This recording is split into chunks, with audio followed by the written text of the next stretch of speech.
بسم اللہ الرحمن الرحیم۔ السلام علیکم ناظرین، آج کی اس ویڈیو میں ایسے ظالم سلطان کے بارے میں بات کریں گے جس نے 10,000 شیعوں کو قتل کروا ڈالا۔ اس کے علاوہ اس نے ایشین ممالک پر حملہ کر کے 1,00,000 مسلمانوں کو ہی شہید کر دیا۔ وہ تھا سلطان سلیم، جو عثمانیہ سلطنت کا 9واں سلطان تھا۔ سلطنت عثمانیہ کے ایک طرف مملوکوں کی حکومت تھی اور دوسری طرف صفویوں کی حکومت تھی۔ سلطان سلیم نے سب سے پہلے اپنے والد عزیز ثانی کے خلاف بغاوت کی اور اسے تخت سے اتار ڈالا۔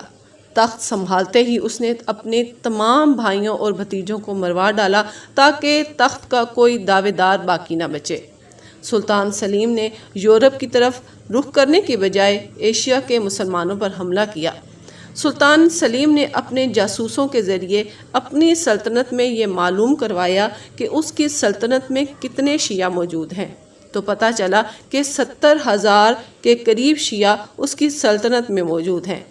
سلطان نے چن چن کر تمام شیعوں کو مروا ڈالا، ان کی عورتوں اور بچوں کو قید کر لیا۔ اس کے بعد 20 اپریل 1527 عیسوی کو 1,24,000 سپاہیوں کو لے کر ایران کے تخت نشین کا رخ کیا، جہاں 40,000 صفویوں کو مار ڈالا گیا اور یہاں سلطان سلیم کو فتح نصیب ہوئی۔ اس کے بعد سلطان سلیم نے مملوکوں کا رخ کیا، جو 250 سال سے مصر میں آباد تھے۔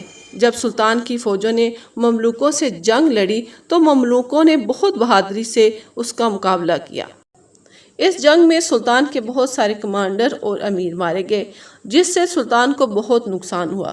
اس کے باوجود بھی سلطان سلیم کو اس جنگ میں فتح نصیب ہوئی۔